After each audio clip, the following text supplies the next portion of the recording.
who in the days of his flesh, when he had offered up prayers and supplications, with strong crying and tears unto him that was able to save him from death, and was heard in that he feared.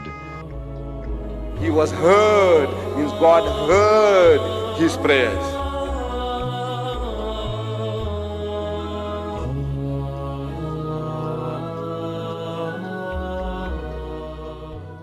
It is reported in the Gospels that Jesus prayed to be saved from the cup of crucifixion in Mark, Matthew, and Luke. In Matthew chapter 26, verse 39, it says, "Going a little farther, he threw himself down with his face to the ground and prayed, 'My Father, if possible, let this cup pass from me. Yet not what I will, but what you will.'" In this prayer, no less than 3 times did he ask God to be spared from being crucified, but yet as a true submitter to God, he left it in the hands of God by saying, "Not my will, but your will be done." Muslims maintain that God had accepted the request of his beloved Messiah, as it is attributed to Jesus in John chapter 11 that God always accepts his prayers.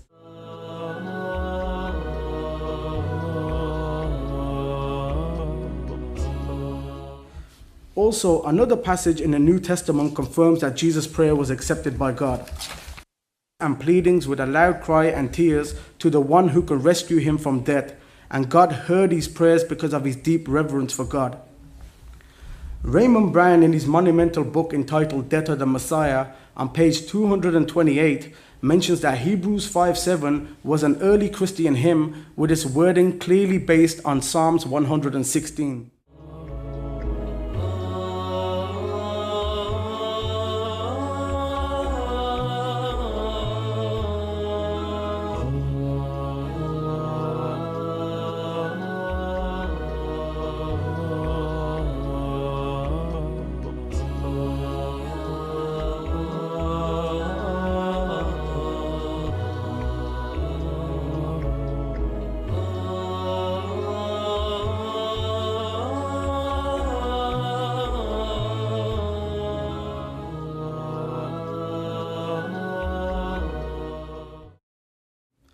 Amazingly, when one goes to Psalms 116, one realizes that it is about someone who praises God for answering his prayers and delivering him from a close encounter with death. Psalms 116. "I love the Lord because he heard my plea for mercy and listened to me. As long as I live, I will call to him when I need help. The ropes of death tightened around me." Verse 6. "I was in serious trouble and he delivered me." Yeshua is in the Hebrew.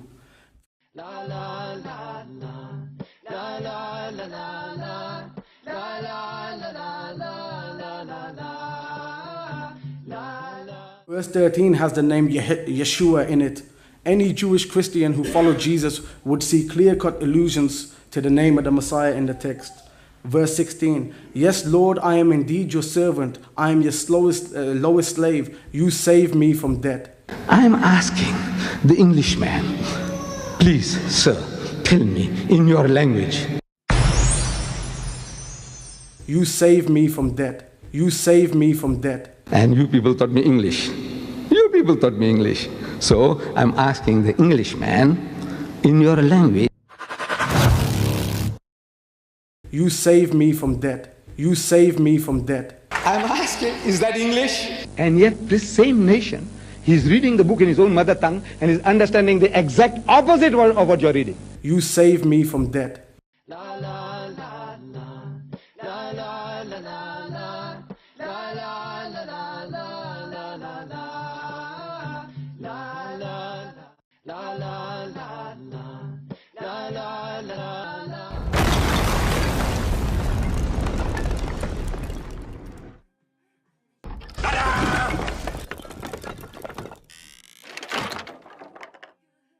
I'm asking, is that English? Exact opposite, exact opposite, exact opposite.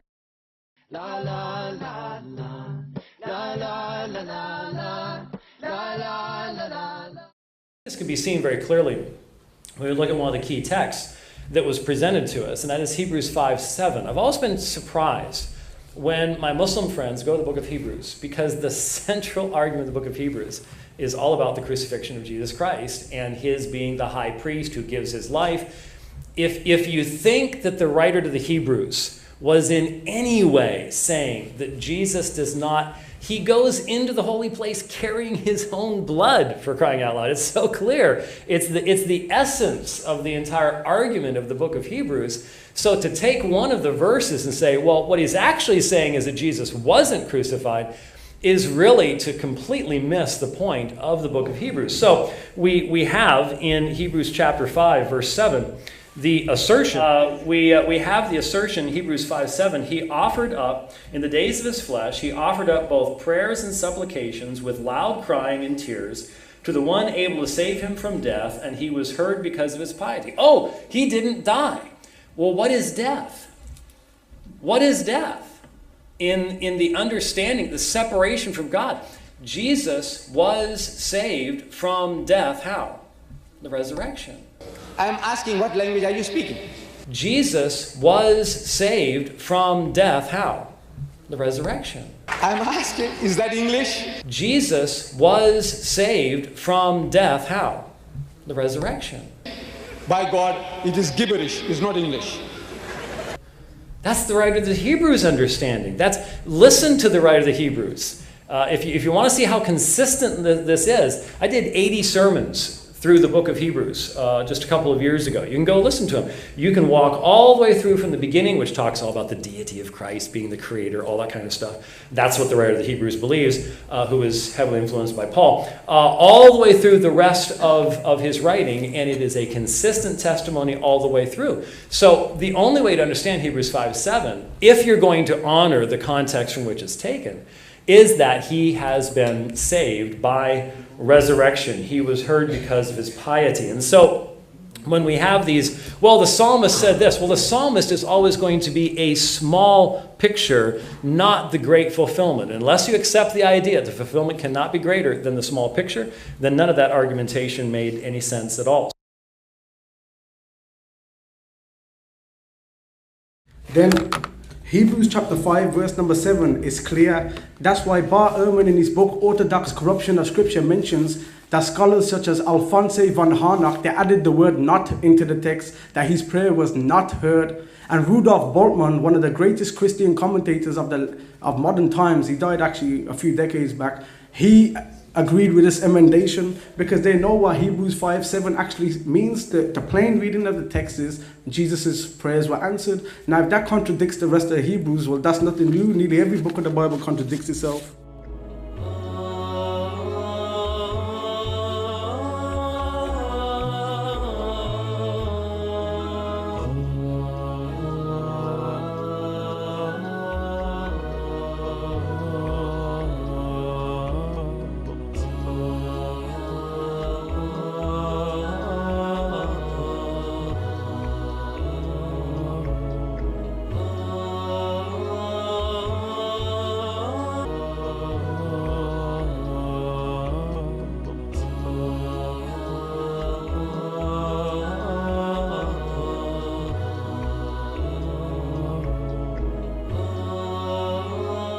So the only way to understand Hebrews 5:7, if you're going to honor the context from which it's taken, is that he has been saved by resurrection. I am asking, what language are you speaking? What language are you speaking? Context.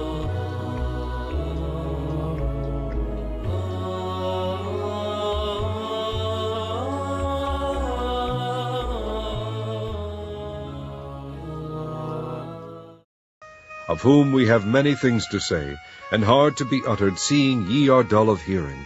For when for the time ye ought to be teachers, ye have need that one teach you again, which be the first principles of the oracles of God, and are become such as have need of milk, and not of strong meat. For every one that useth milk is unskilful in the word of righteousness, for he is a babe. But strong meat belongeth to them that are of full age, even those who by reason of use have their senses exercised to discern both good and evil.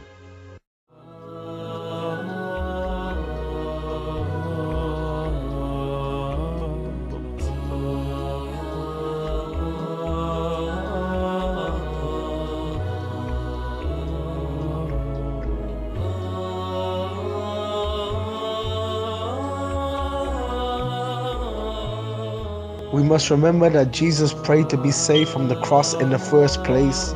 He prayed to not have to die on the cross. So his prayer being heard means being spared crucifixion, not dying on the cross and then being raised. He wanted to be spared the whole ordeal of having to die in the first place on the cross. So to take one of the verses and say, well, what he's actually saying is that Jesus wasn't crucified, is really to completely miss the point of the book of Hebrews. The plain reading of the text is Jesus' prayers were answered. Now if that contradicts the rest of Hebrews, well, that's nothing new. Nearly every book of the Bible contradicts itself. You save me from death. Means God heard, means God heard, means God heard his prayers.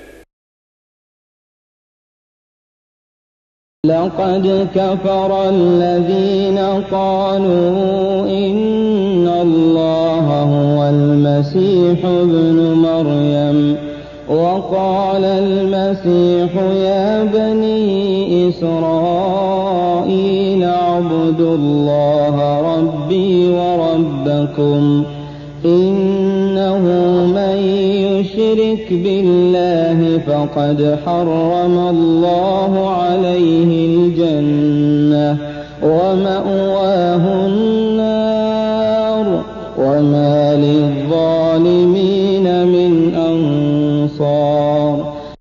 سبحان الله والحمد لله والله أكبر.